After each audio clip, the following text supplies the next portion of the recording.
Gary Keller, in his book, The One Thing, asks the question, what's the one thing you can do that by doing so will help everything else fall into place? And I'm paraphrasing it, but this discussion with this group of men is the epitome of that one thing. As you listen, pay attention to what they're saying, but more importantly, pay attention to the type of people that this group of guys has become. And it's truly remarkable. Who are you living life with? What impact are the people you're surrounding yourself with having on you? And should you change it or not? These 6 guys made the decision. They took the action. They are doing the one thing, and everything else for them is falling in place. It's coming together. If you've ever wondered what iron sharpens iron really means, you'll never wonder again after listening to this discussion.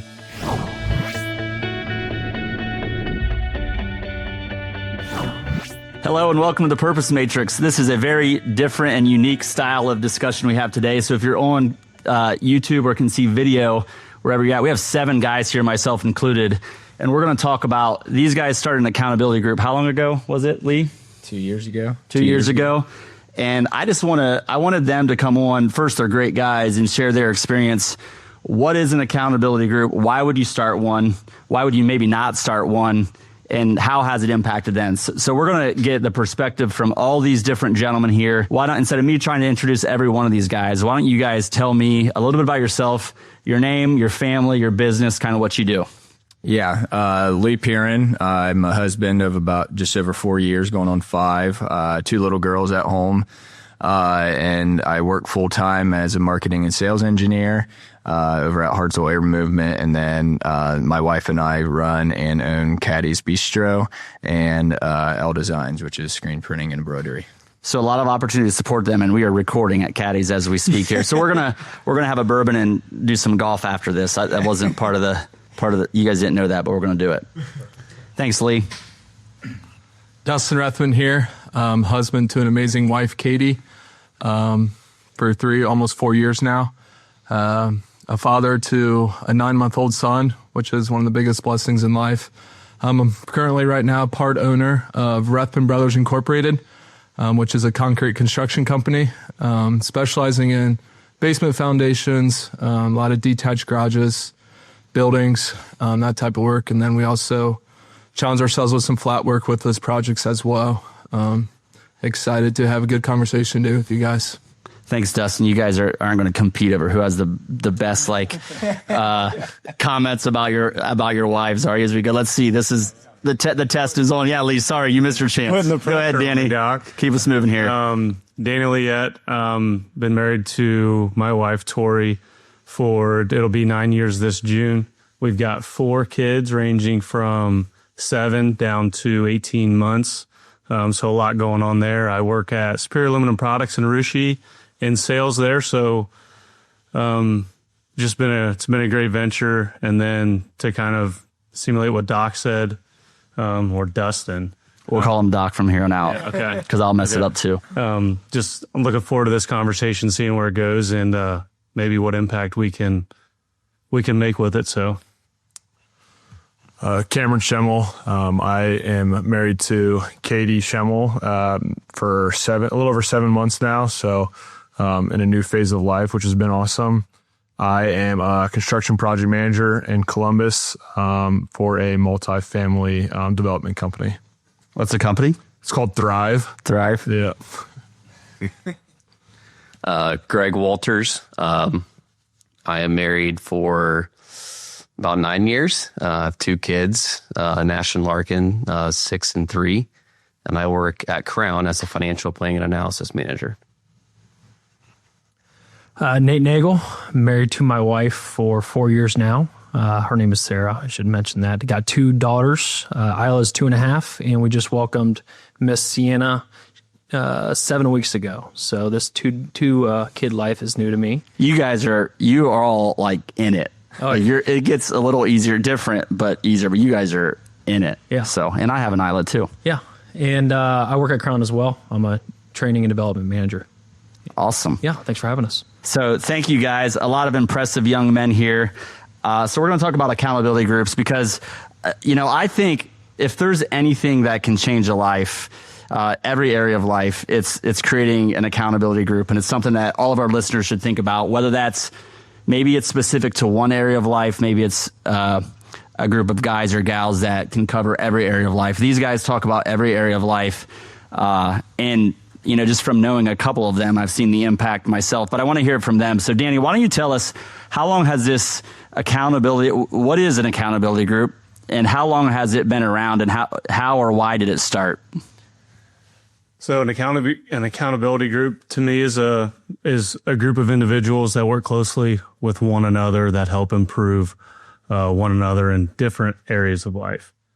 A lot of this whole group started actually, Phil, you and I, 2.5 years ago, we did Exodus 90, which I know that you've mentioned that in some of your other podcasts. So those of you that are not familiar with Exodus 90, I highly encourage you to look into it, learn. It's provided a great impact. The first year I did it, that's 90 days of grinding out and really trying to find your true freedom. And what that meaning is, you listeners can figure that out yourself by digging into what Exodus is. But when you have a group of guys around you and pushing you to better yourself in different areas of life, I found that it provided consistency. Consistency at work, consistency at home, in my marriage, workout, just all different areas of life. And when those 90 days of Exodus 90 wrapped up, I was afraid that I was going to lose it, and I didn't want to let that to happen. So I actually reached out to Cameron and said, hey, at the time, whenever I reached out to Cameron, it was more along the lines of, I have this really good thing going with fitness right now, and I don't want to lose that. It had nothing really to do with faith. Wasn't the main objective. And so I reached out to Cameron and said, hey, you guys used to be a part of a group. You guys used to hold yourself accountable to work out X number of days a week, so on and so forth. I said, I'd kind of like to see if maybe we can start something like that up and see where it goes. And that's really kind of what started this group.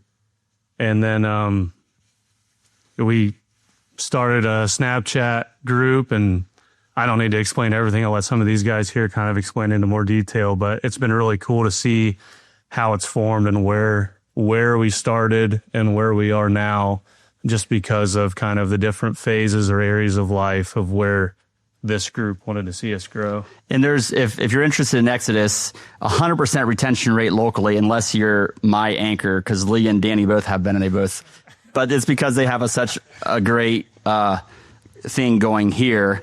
I will say that, that is my core group of people I go to, whether it be around faith or other things too. So, my Exodus brothers out there, you know who you are.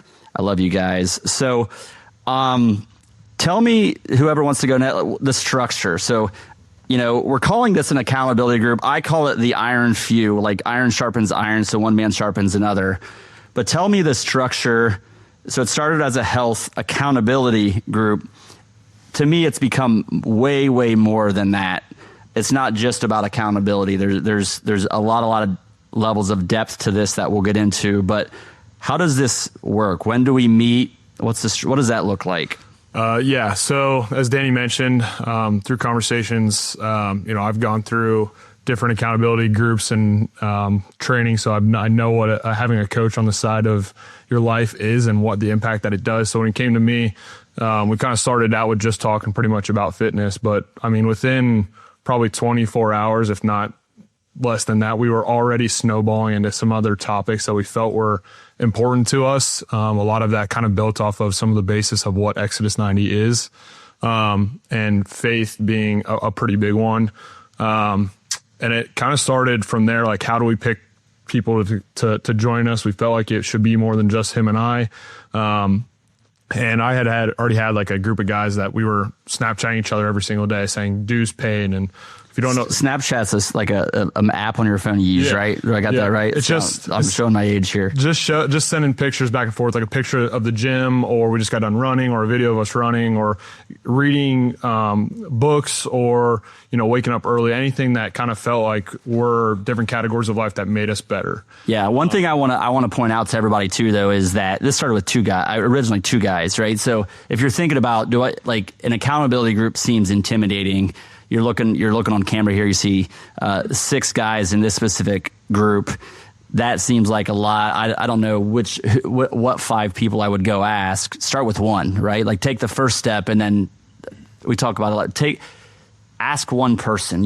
One person that you can generally align with, and we'll maybe ask you guys how you selected your next people, but you can start with just another person, and you don't have to solve, just like anything, you don't have to solve it all on day one. Yeah. So we kind of took the first 5 of us and then added Greg in later, but that was based on just kind of some of the people we were communicating with already.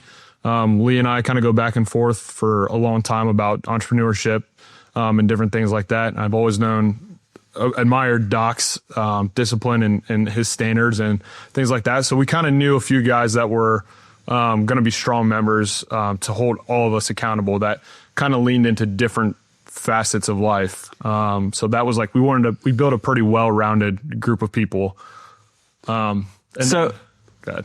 So what are we looking like? I heard discipline, growth minded. Like if there's 1 or 2 words, maybe someone else, Doc, what does a good accountability group member look like?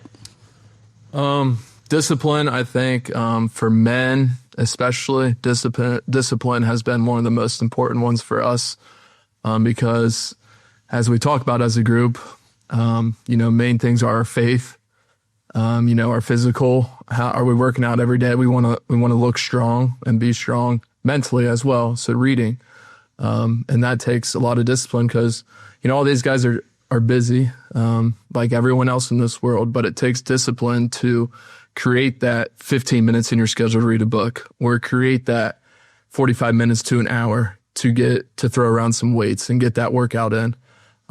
It just requires discipline for a lot of us, it's waking up 5:15 in the morning to get that exercise in because, our days are busy, and then after work, we got to go home and provide for the family.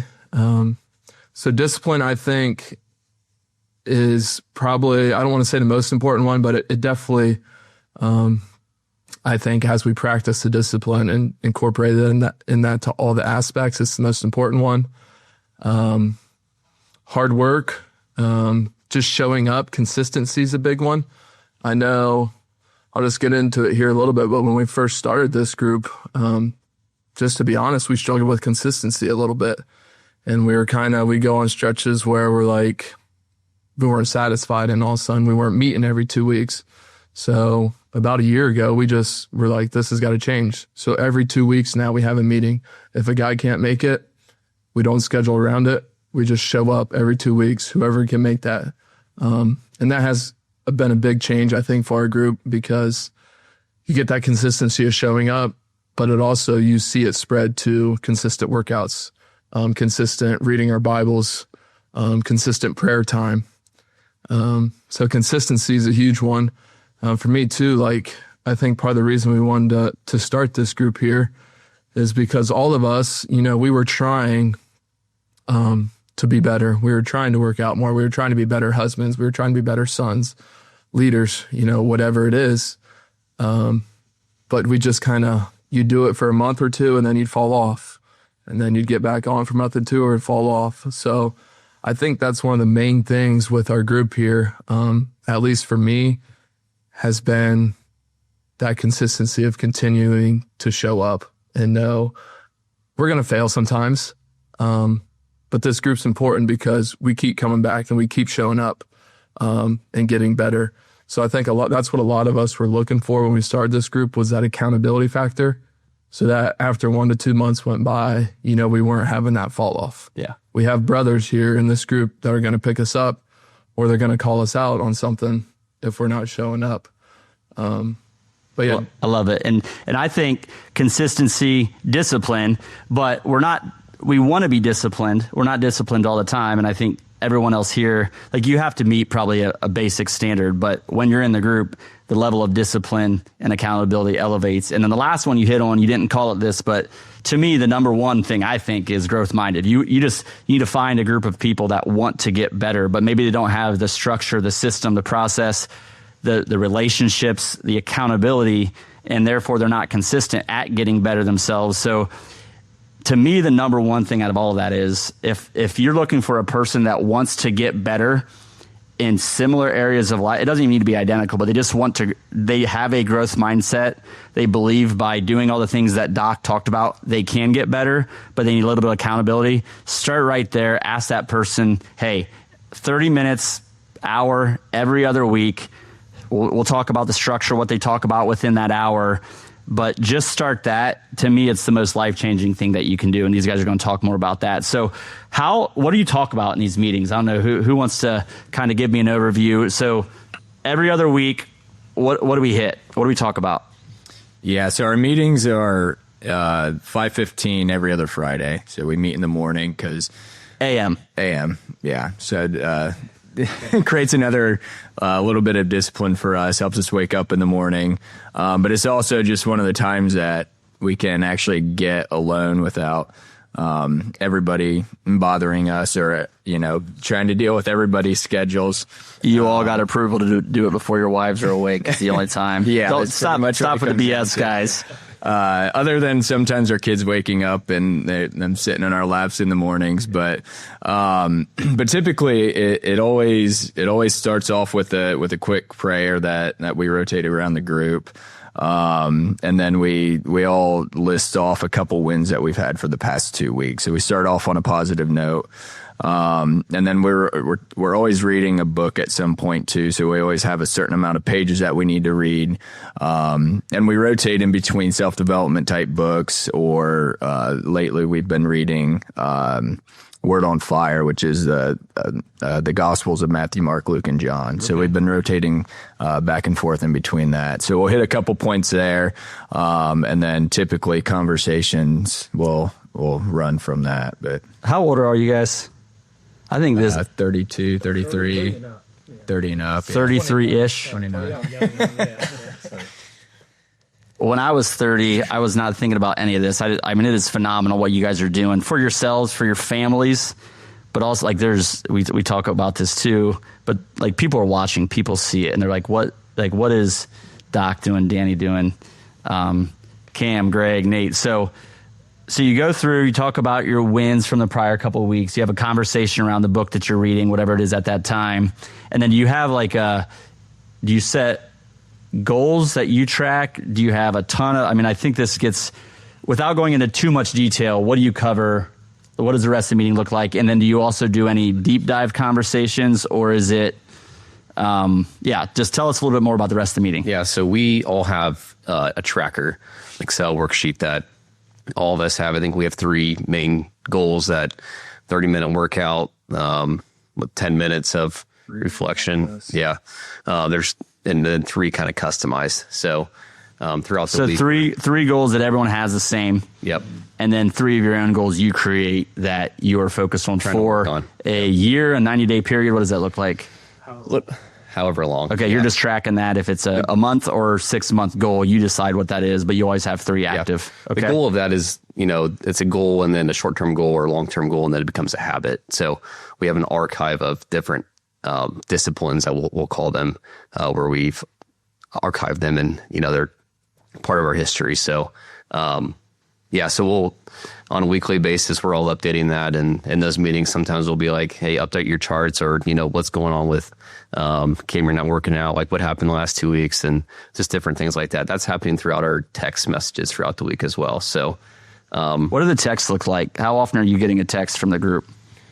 It varies. Like, Doc had said, we hit a little bit of a lull, like this different months where we hit lulls, and so we won't have a text messages for like a whole week or 2. But then lately it's been picking up quite a bit, where it's, if somebody has a good podcast, or, you might read something and we send it in there, or just different nuggets like that. So it's maybe once a day, maybe it's daily. It's daily. Snapchats are.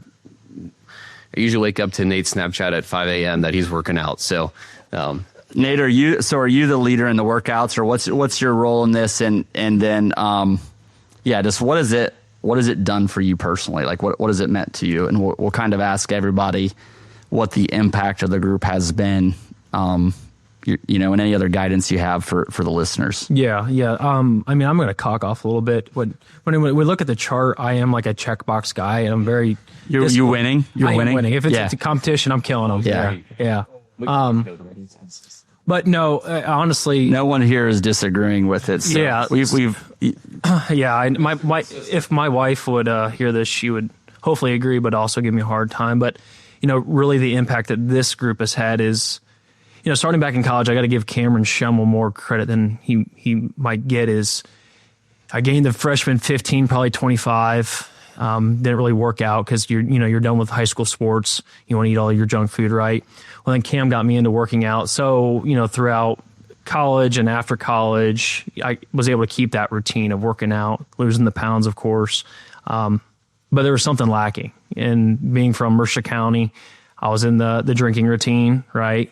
Getting drunk every weekend and understanding that my faith is somewhat important, but I'll just leave that on the wayside. And after doing that for, maybe a couple years, I felt something kind of empty in me, to be honest with you. Like, I knew what I needed to do, but I didn't really know how to get there, especially when it comes to my faith and being more disciplined and just other aspects of my life. And then you just took the word when I was 30 and 50 pounds overweight and not empty is how I if I'm working on the book, so be patient with me. But that's the story I tell. But I also didn't know. I looked for the wrong answers for quite a while. So if you have a group of people, you just got to start to be transparent, be vulnerable about those things, and find those anchors, whether it starts in fitness or whatever area of life. Correct. And just keep digging, keep learning about yourself too. So I love that. Yeah. So I mean, I've known all these guys pretty much all my life, but I've always Snapchatted Doc, we've had this going on, and other guys, we've had bits and pieces of what we're doing here, but it's just finally the conversation started of, hey, there's other people out there that want to do the same thing as I want to do. So we finally got together. And how much a lot of people have friends and they have some of those side conversations, and they might even be thinking right now, I already do this. I have a workout buddy that, maybe is every couple of weeks we'll check in, and it's loose around faith. It's loose around family. Honestly, it's probably just around health. If we're being serious, maybe they have an accountability. Maybe it's around reading a book, but what's the difference between having a couple of people that I go to on occasion and have a very, what has the difference in, I guess, specifically for you, Nate, Ben, in the result, in the outcome? Yeah, the result has I've become more mature. I feel like I've become a better husband, a better father, probably a better son as well, and a friend. I realized that you're allowed to have friends and people around you. I got many friends or people that I would consider friends, but these guys are my brothers right here. I never really had that peace or that somebody to go be vulnerable with, go say, hey, I'm working through this problem. I just figured, I got to be a man. I just got to figure it out myself, deal with it, and move on with life. That's just how life is, right? I think that's, yeah, we are, especially in our area, we are wired that way to keep it in and not have, if we talk about it, we're weak, right? And I think, honestly, that's our ego trying to convince us that we're weak and we shouldn't talk about it. But we need to have those people that we can go to and have these serious conversations. So I love that. How about, let's open it up. How deep of conversations do we have in this? Who can elaborate on that without elaborating too much and calling whomever out? Yeah, there's a lot of times it does. Let's just be honest, being a man in today's world is not easy. If you're in business, there's a lot of pressure that can be put on you by yourself. Sometimes it's not even from others. It's just on yourself. And I know a couple of the guys in this group have struggled with that, just how can we get mentally a little stronger to run a better business, or, it don't have to be business, just in your job in general.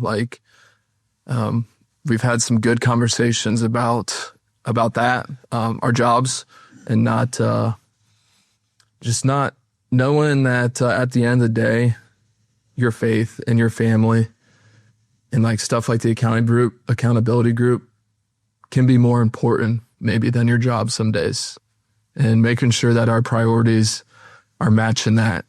I know there's been in some of our meetings, you know, we go in, what are we struggling with our wife right now? Our relationships. You know, it's not easy being married, as you probably know, Phil. Nope, I don't know anything about that. I don't even know what you're talking about. You know, it's not easy. You know, there's daily battles. So some of our conversations hit on that. You know, how can we help this guy, or what's this guy struggling with? You know, a couple of us, when we were maybe trying to have kids and we were struggling at the time, like it wasn't working right away. You know, having a guy to talk to about that. I think that's very important. And these, I mean, we had that situation right ourselves years ago, and you just realize how many other people are going through things that you're going through. I mean, I think that's the biggest thing that we don't understand is we think we're going through all this and we're going through this alone a lot of times. No, you're human. Like, I mean, I'm talking to myself, you're human, you knucklehead. Of course, other people are going through these issues, these challenges. So find the people that are going through them together and grow with them and figure it out together. And Cameron, you talked about it a little bit, but when you get a group of guys that are, you know, I don't know what the right way to rank this is, so don't take this away from it. But if I'm an A in health and a B in family and a C in faith or whatever, but Nate is an A in a different area, B in different areas, like what's the result of that? You talked about that a little bit before we hit record, Cam. So tell us more about that. Yeah, I think I have the opportunity to stand on a different on the outside of some of these guys on some of the topics. The big one is I don't have kids yet.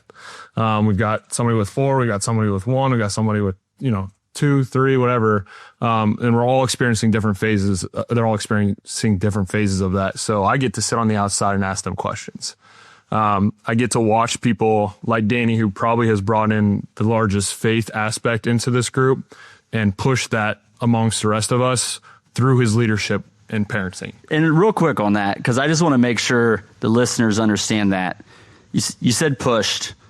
Is it push, or is it?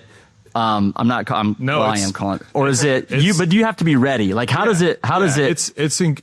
You have to be ready for it, but I think, again, like we've talked about, there's so many ups and downs and ebbs and flows in this cycle of what we're talking about doing. Life. In life, yeah. And especially when you start, putting it as a data sheet, when you're looking at it on an Excel spreadsheet, you can watch and see the ebbs and flows.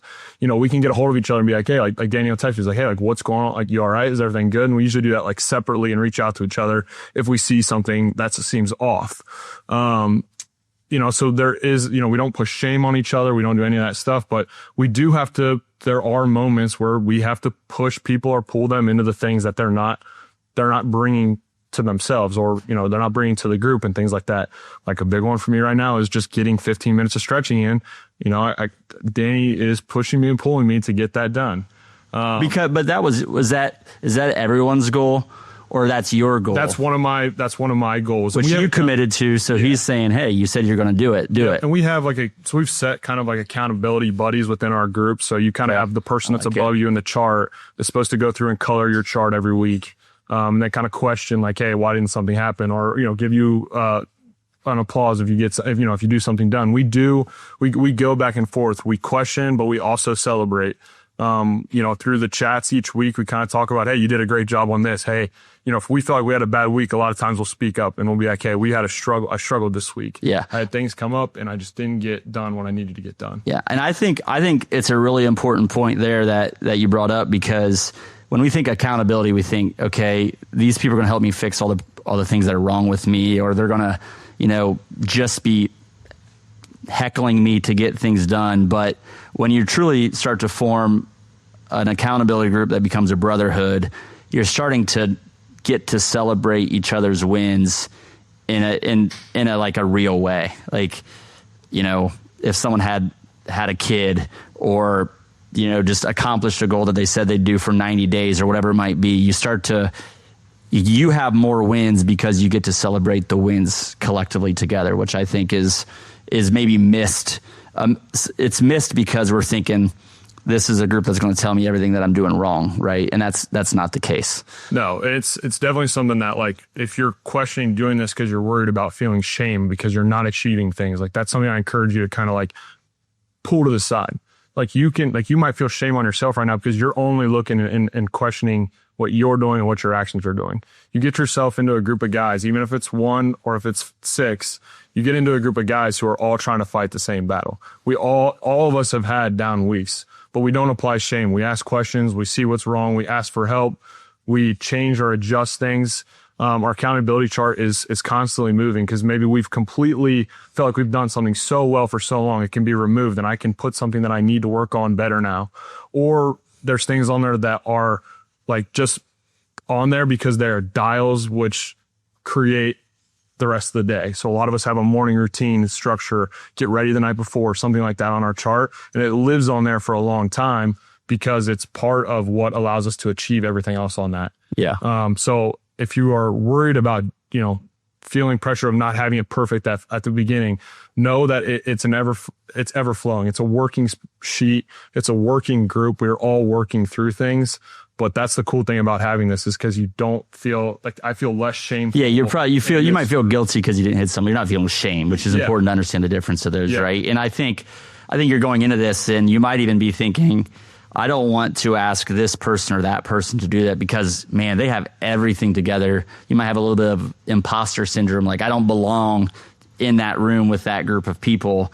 And you're going to realize quickly that you can just really build off of each other, and it's the collective that has an impact. One takeaway that I will say is whenever Cameron and I started figuring out who do we want to be in this group, we're going to start small, get 4, 5, 6 guys in here. Cameron's like, hey, let's get Nate and Doc, and Lee was a given. And I'm like, sorry, Nate and Doc. No, I don't mean it in that way. What I mean it is, for me, Cameron went to BG with Nate. Nate, yeah, of course, he's a Marion grad, so I knew of Nate. I knew him pretty good. We talked here and there. Same thing with Doc. I mean, we didn't have a close relationship, but I knew who Doc was. Everybody in our community knows Doc. And so I'm like, okay, yeah, we'll bring those 2 guys in. We'll see how it goes. And it's been phenomenal. I mean, getting to be able to know these guys and to be able to now call them my brothers and to be able to create that relationship. And they've helped me grow in different areas that I would have never expected out of, bringing guys that I would say weren't in my inner circle before we started this, now are. So I wouldn't say that your accountability group needs to just be, whoever is in your inner circle now and whoever your best buddies are, because I'm going to also say that that's probably also the group that has gotten you in trouble a few times here and there. Right. Lee, what about you? So what has this meant to you? Like what have been your biggest lessons, maybe areas of growth that you've had from this group right here? I think like what Danny was saying, a lot of it, like this group was started before I joined Exodus 90, but I think throughout Exodus 90, it's been what you can take away. Because like my biggest thing was like I was moving. Like in 1 year, I moved, was starting caddies and had a little girl all in 1 year, all within like 6 months of each other. No sleep, no house, no time. Got it. No money. Starting a business. No money. Yeah. So it wasn't like I wanted to add more things to my plate. Yeah. It was more like, what can I take away? What am I doing in my daily routines that don't serve me anymore? You know what I mean? So it's like throughout Exodus 90, you don't watch TV, you don't watch sports. I'm a sports fanatic, but I don't hardly watch TV anymore unless it's, the Reds, football, and that's about it, Yep. So throughout Exodus 90, it's establishing that discipline of doing it. But I don't think I would be, over a year later, not watching TV if it wasn't for this group. You know what I mean? Yeah. It would all fade, right? Yeah. What do the spouses, what do the wives think of this? Or what did they think of it and they were probably like, what the heck are you talking about? Or maybe they thought you've always been crazy. You're going to continue to be crazy. So just do your thing. But what have been some of the different reactions from your spouses? I mean, I don't think Lauren's kind of got the same mindset that I do and we do collectively. So I think she was just all for it, and she never really said anything about it. But I know she's made comments to us, or to me specifically, saying like, I really see how you're growing in X area. You know what I mean? And throughout the 2 years, it's been multiple times that she said that to me. So it's pretty cool to see that, I'm changing, hopefully for the better, which I think is for the better at the time. But yeah. I think to maybe stay on that topic, and we'll jump it around here, but the best form of leadership to me is leadership by example. So that starts, at home, in the household, and just your wives, your kids seeing the example you are in every area of life. What do you guys think the impact this is having beyond, if you want to talk about the impact it's had on you, but what has the impact been on, your families or others? From a family perspective, that my wife would say, Tori, she comments quite a bit that the growth, Cameron kind of mentioned, the growth that she's seen in me and my faith has grown significantly over the past couple of years. Starting with Exodus 90 and then continuing with this group, and then jumping back into Exodus 90 again as we continued this group. And watching that into my kids, my oldest is 7, and watching as a 7-year-old boy, when you look over and you see that dad is reading the Bible, or dad is encouraging prayer time, or, all of these different things, like they see that and they watch it. And so we kind of share that amongst our group here. Whenever we see those wins of our kids, like they're mimicking what we're doing. We don't even realize it. What's more powerful than that? It's I got chills. I had the same experience a little bit when you start to see your kids be light years ahead of where you were at that age. At least that's the case for me, is pretty inspirational. So yeah, that's. What about you guys over here? Or Doc, go ahead. I can give just a little different perspective. Just having a 9-month-old, and that's my only child. It just kind of, when we did have our son Brody, it was all of a sudden I got like this feeling over myself that like, okay, like now I need to be a good dad. Like I need to show my son, what it means to be a faithful man and to be a hard worker, and how to treat his mother and like stuff like that. So, that's kind of where I'm at with it. I just have that motivation now, I guess, to be a good father. Thankfully I had blessed with an outstanding father growing up who I was able to learn so much from. And like now just understanding that it's my time, to take that role on.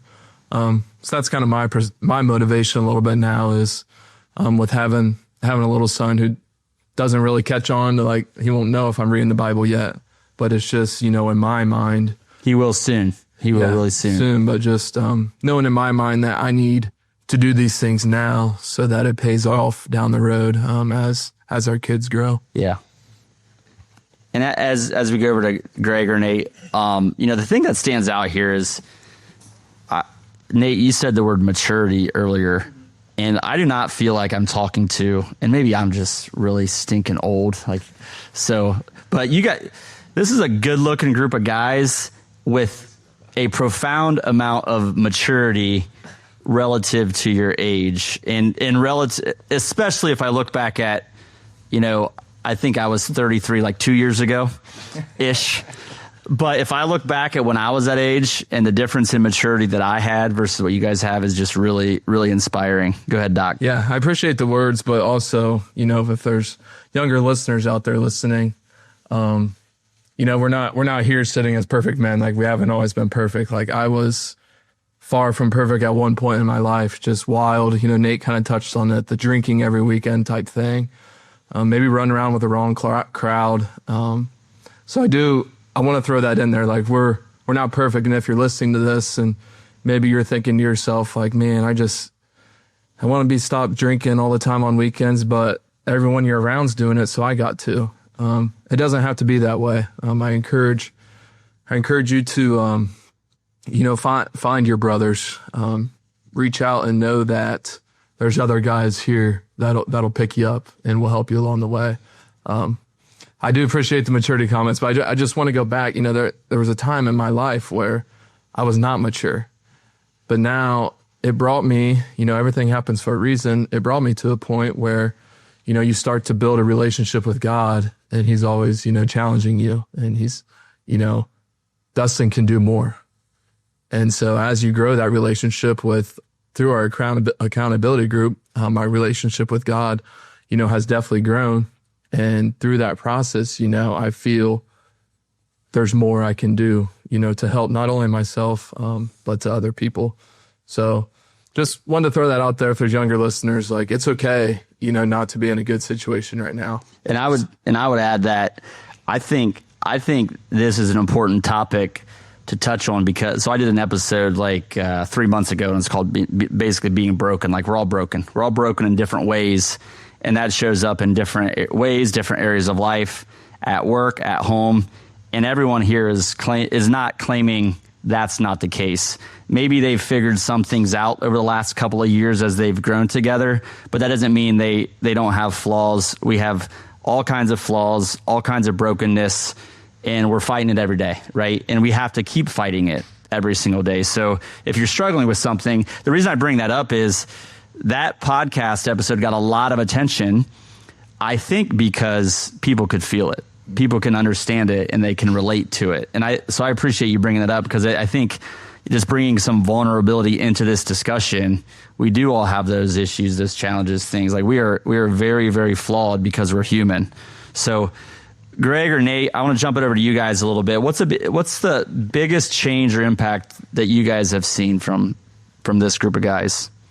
For me, I was a late addition to the group, so I joined probably back January, February time period, and kind of like these guys, I had kind of bits and pieces of the accountability group. Like I worked out in certain stretches, and then I'd go on a month or two lull, or I'd read a self-help book, and then I would, stop halfway through and I get busy with something else, and, different things like that. So just that accountability factor of, oh crap, even though these guys aren't watching, they are watching. It's like this, we always talk about this in our head, that we have this little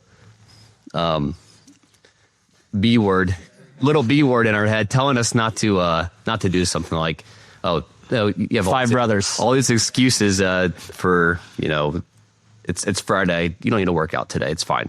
But I know I need to update that accountability chart. I know somebody's watching. So just things like that. From a faith perspective, prior to joining the group, I think once a year confession. That's just this one. Once a year confession, maybe. And then you see, there for a little bit, we had monthly goals where, could we have our weekly tasks that we want to try to get done. Then we try to implement like a monthly goal as well. So one of the monthly goals was monthly confession. So we did that. And I think I've been to confession like 8 times over the last year, like just trying profoundly different than prior.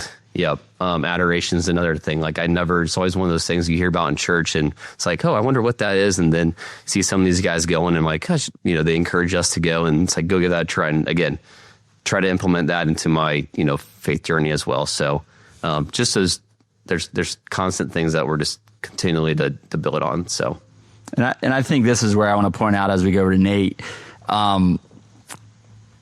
Danny might have set, I don't know who set the example of, okay, confession or adoration or working out or, a date night with our spouse or what we're going to eat or how much sleep we're going to get. But you just keep compounding what you learn. Like, the compound effect of this is, I don't think you can understand or anticipate it. And if you have one other person, like that's a great start. You're going to double your knowledge. By the way, you also double your access to your network and resources, right? Because you have 6 guys here listening to a podcast, 6 different podcasts, or reading 6 different books.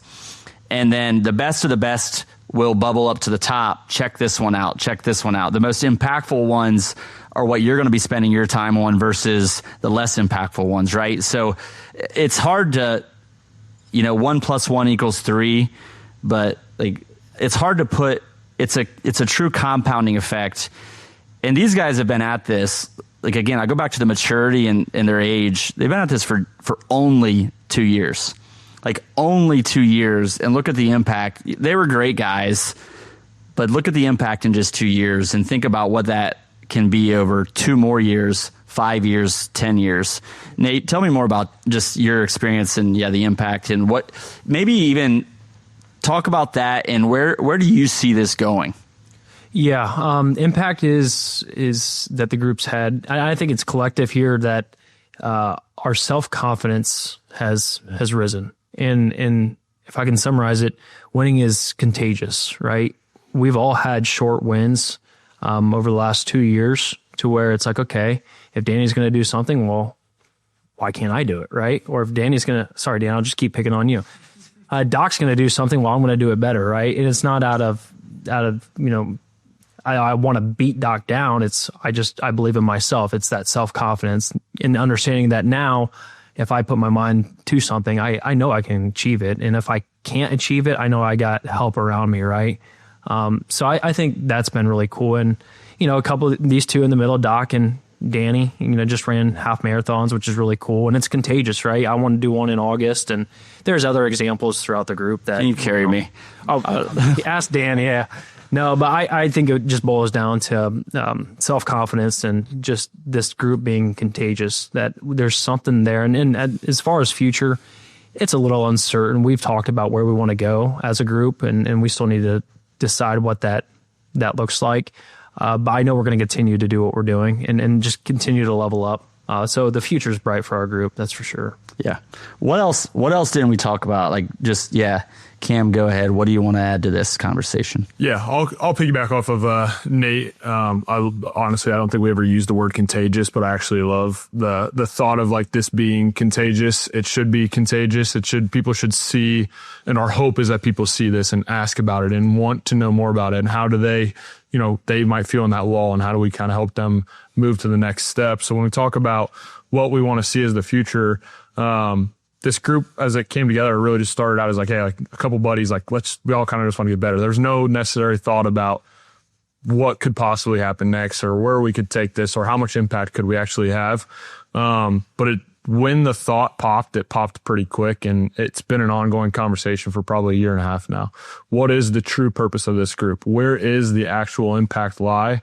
And what can we do to do that? Because we all agree and we all lean back on the word that we are supposed to provide more to the world. We are supposed to help other people become their best version of themselves so then they can carry that on to somebody else. They can make something contagious. So like when we talk about this group and what we see, we kind of vary. We talk about kids coming from, 17-year-olds, junior high school coming out. Yep. You don't have to follow those footsteps. You can start the new path now. And then we also talk about... What do you mean by that? The traditional Mercer County footsteps? Is that what you mean? Yeah. Or like the society now. There's a lot of things in society now, and on Instagram, social media, TV, all that stuff. Everything is fighting for our time. Yeah, right. And it's one of the biggest ones that I've struggled with is more of just like the push on the sexualization of everything, the lust of everything, and things like that. It's everywhere, and to have I don't know a single male that has struggled with it in some way or another. And to have men talk about it and try to pull you out of those depths, and really give you the word to then carry through that is powerful. And I think that that's definitely a topic that's not touched on enough, especially in areas like that we grew up in. Alcohol. Because we avoid it. Yeah. But it's back to what you said, Doc. It's like, okay, so I think I'm connecting the dots here a little bit, but what is the definition of a true man, and what does that mean? And because society wants to tell us something very different than what I think we're talking about here. Correct. And that's where we then, we see that opportunity for the younger group to start that path now before they go so far in. But then we also see an opportunity where we've kind of talked about the age range of 25 to 35-year-olds. Now, 35 would be older than us, but Getting there. but we do feel that because of the maturity and the experiences that are across the board, there is impact to that level or that age. And it really lies in on, we know because of conversations and because of different topics that there are men grasping for something. There are men that are struggling with their faith. They're struggling with their families. They're struggling just being confident. And they don't even know who to talk to or where to go. Right. So if, one thing that we talked about is just having that group of guys to be vulnerable with, to create that space. So when we talk about potential impact, that's what we potentially see as the future, is creating more of just groups like this. Yeah. Keeping it in intimate size is kind of where we're struggling with that. And then the demand of time and things like that is also a secondary struggle. But we know that is a path for the next thing, is to help guys create small groups like this, give them the opportunity in the forum to sit next to other men that are struggling in different ways or the same way, and try to help each other progress forward. And I think a lot of the struggles show up in different ways, but a lot of times they're rooted in a lot of the same things. And I think the biggest obstacle and I want to ask these guys over here, like, give the sales pitch. Why do people have to do this? Like, why do they have to find one other person, two other people, and just start this?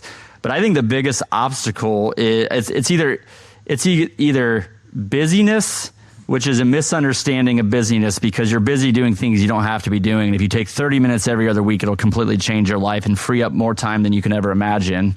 Or it's ego, and I'm not going to ask people because I'm afraid of what they'll think of me when I say this, which means if you don't want to ask them, text them the podcast link and say, what do you think? What do you think of what these guys are doing? Should we try this, right? But don't let ego get in your way of something that could change your life, your family's life, extremely dramatically. Like, listen to these guys. Don't listen to me. Listen to these guys here say it, because you can just see it. You can hear it in the conversation. What would you guys like? Why do people have to do something? I'll just start real quick with the comment of, we're all living this thing called life, and you get one shot. You get one opportunity. Little Eminem quote there. Cheese and Pete's. I got to work. We are not editing that. I want to. I don't even want to do that joke justice. Fight the good fight. How about that? Let's fight the good fight. In all seriousness, you get one opportunity at this thing called life, and you can either sit on the sidelines or you can get on the field and you can take control of your life, and you can grasp it and you can own it. And so that's up to each individual. That's up to you to decide what you want to do. Oof, who wants to go next? That's good. Yeah, that's tough. Good point there, Danny. One of the things that we say in our group is do hard things, because we think it creates growth. And like Dan said, you only got one life. Why not? Let's try to make the most of it. And I think a lot of the things that we're trying to do, it gains us a sense of freedom. And so, yeah, I think Dan hit the nail on the head. For a lot of us, you get one life. You touched on ego. Going back to that was a big one for me. I was always the guy who thought he could do everything by himself. And it's been hard to maybe watch some people that used to be in your life go to the side because you need to find new ones, because you can't do some of those things anymore. And you do need help. Like, I did have to open up to other guys and reach out for the help I needed, because I knew God has a lot planned for me, and he still does. But how was I going to reach that? How was I going to find that potential? And that's what these guys have given me. And what I would add to that is I've talked about this a little bit, but I came across it recently. There's a study on the type, like, if you're thinking about this and you're wondering, should I do this or not?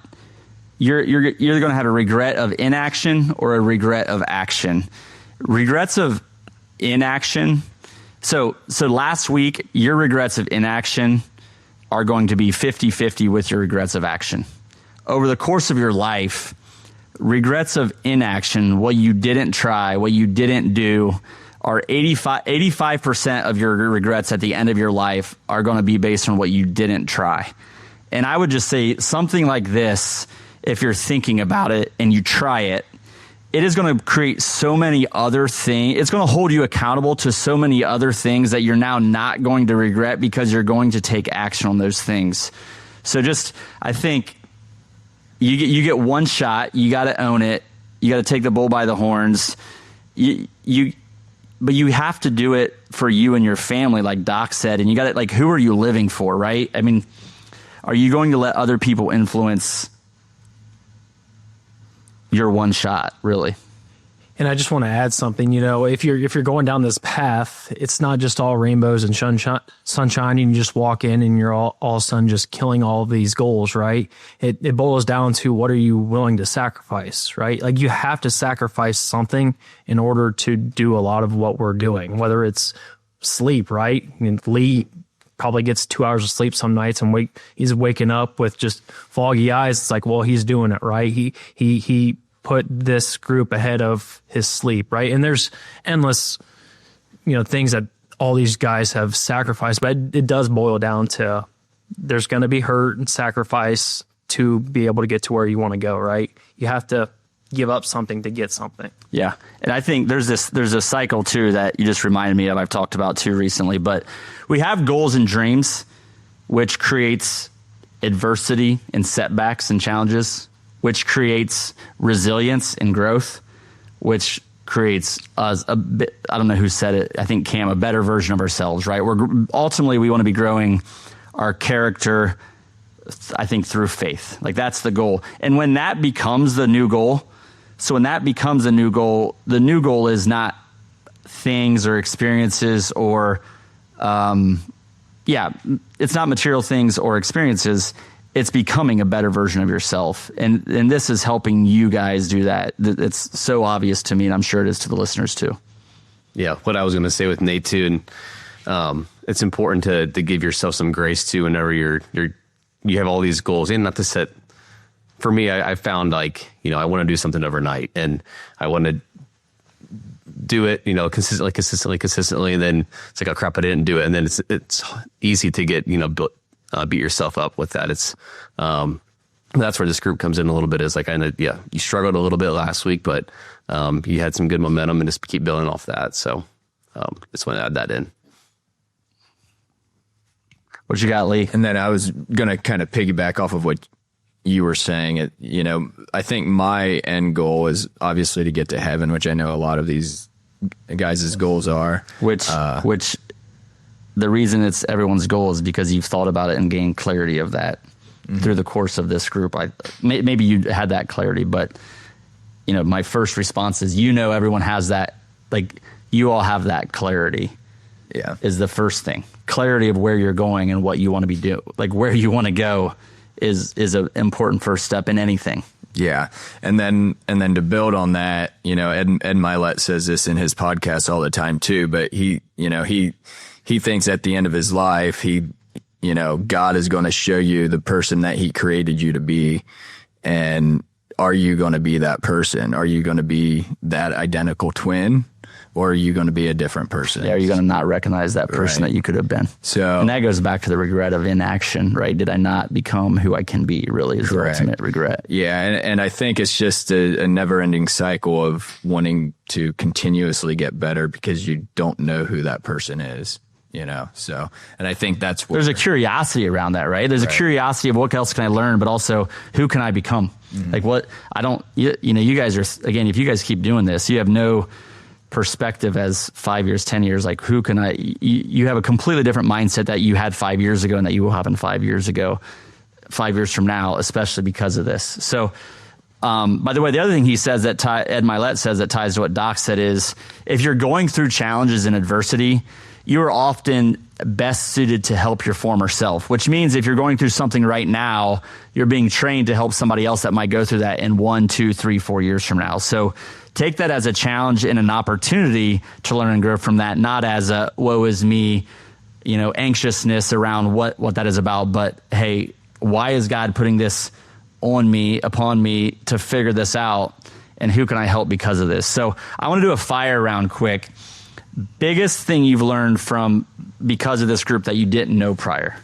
So you don't have to go first if you're not ready, but I got a bunch of people that were like, I wasn't planning on this. You repeat it one more time? The single biggest lesson, that you weren't anticipating you learned from this group or something that was discussed in this group, a podcast that was shared, a book that you read, whatever it might be. One word. Or a very short phrase. Okay. I would say freedom. It's something that we've talked about quite a bit, but discipline creates freedom. Obviously, like Nate said, there's struggle and there are things you have to do that are hard, but ultimately what it does create is freedom. If we're disciplined with our time for working out, we're disciplined with our other things, we get that stuff done. Our ultimate goal of this, a lot of people in this group, is to spend more time with their partners and make an impact on their children. And if we're disciplined in that, it creates the freedom to do that, have real experiences with them, and grow, a cool unit of people that you get to live life with. Freedom. I love it. I think my word is intentionality. I think some of the struggles that we've had is this, if you're not being intentional about the relationships that you have, or the stuff that you're listening to, or spend that time with your kids. I mean, you always have that inflection point. It's like, I could be doing work right now, or, my kids are going to be up for the next hour. Like, spend time, be intentional about the time that you have, and spend it where you want to spend it. I would say honesty. Honest with myself, honest with others, in the many reasons that we've discussed here. I love that. Yeah, you have a mirror facing back at you right now. You have 5 guys that are a mirror back to you that help you see and understand yourself, and really create the forum to make sure you're being honest with yourself. The big one that comes to me is confidence. When you have that clarity, like Phil and Lee were just talking about, it provides that self-confidence. When you have a consistent workout schedule, you have that consistent schedule to tie you into your faith. You start to realize, I'm not going to say that I know, that I know what God has in store for me, but I feel like that I've come a long way compared to where I was 1, 2, 3 years ago. And that has provided a lot of self-confidence in myself. Has that helped with, I'm not saying anyone here has anxiety, but if there's anxiousness, has that brought just a calm to know you don't have all the answers, but you know the direction you're going? Yeah, it's helped me tremendously with that. Yeah. My word or little saying I'm going to go with, and correct me here if I mess this up a little bit, but weak men create hard times. Hard times create strong men. Strong men create good times. Do good times create weak men? Yep, there's one more tab. What was the last one? Good times can create weak men. Good times can create weak men. There we go. Thank you, guys. Which is what we have to resist, because it can, it's kind of what we talked about. We got it pretty good. I mean, we have it pretty good in a lot of different ways, and we have such a phenomenal area community. We're so blessed. But if we get content, actually, I'm going to correct that. We should be content with who we're becoming. We can't be complacent. That's the danger. Is good times create weak men. Is good times create complacency, and that's what we have to resist, is becoming complacent, because we need the next generations to be good men. Not to steal anybody else's, I'll just say habits. Just because everything that we've talked about here eventually turns into a habit, right? That's eventually what our goal is, by having the discipline, having the clarity to put something on our tracker, make it part of our routine to be that person. So then we don't have to think about it anymore and we can do something new. This has been so much fun. I didn't know how this would go. Interviewing 6 people at once that have it together. They're growing so much, yet like all of us, they're broken in different ways, but they have people that they can go to here to help themselves out. So I'm so nervous that this actually recorded. I hope it really recorded, guys. Otherwise we're coming back. So, it's blue, like it's saying it is recording. So this was an absolutely phenomenal discussion. I want to ask all you guys really quick just where people can find out more about you if you want to direct them anywhere. In case, how do we set this up? I'm struggling with this. I need help with this. Just really quick around the room, and I'll close it out after that. So go ahead, Cam. So we just started our Instagram page. I believe it's Forge underscore men's group. Forge underscore men's group. We hope to continue to grow that. It's a new avenue for the most of us. But that's for the most part where you can find us right now. Otherwise, if you have questions or want to talk about this more, you're more than welcome to reach out to any of us on Instagram, or if you have our phone numbers right at that, you're more than welcome to reach out to us. I have talked about helping people in any way that we can. We don't necessarily know what that means right now, but we know that there are people asking questions and are curious. So we're more than happy to lend a hand in any way. And they honestly, if they weren't curious, they need to be curious, because you guys have a great thing going. Forge underscore men's group on Instagram is a place to go.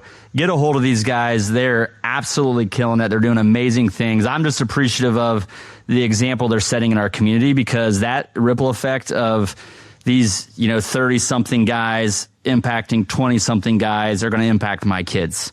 They're going to impact my sons, my daughters, the guys maybe that my daughters marry, whatever it might be. They're impacting our community in a great way. And you guys, I'm hoping you recognize, like, you're already doing that by setting an example, by turning some heads, creating curiosity. And I hope you guys keep this going forever. It's so awesome. I appreciate you guys taking the time. You guys went out of your way to make this happen today. So I'm really, really appreciative of it. Share this with somebody. Share with the person you want to start an accountability group with. Check out the Instagram page. This has been so much fun. Again, I appreciate it, guys. For the Purpose Matrix, signing off.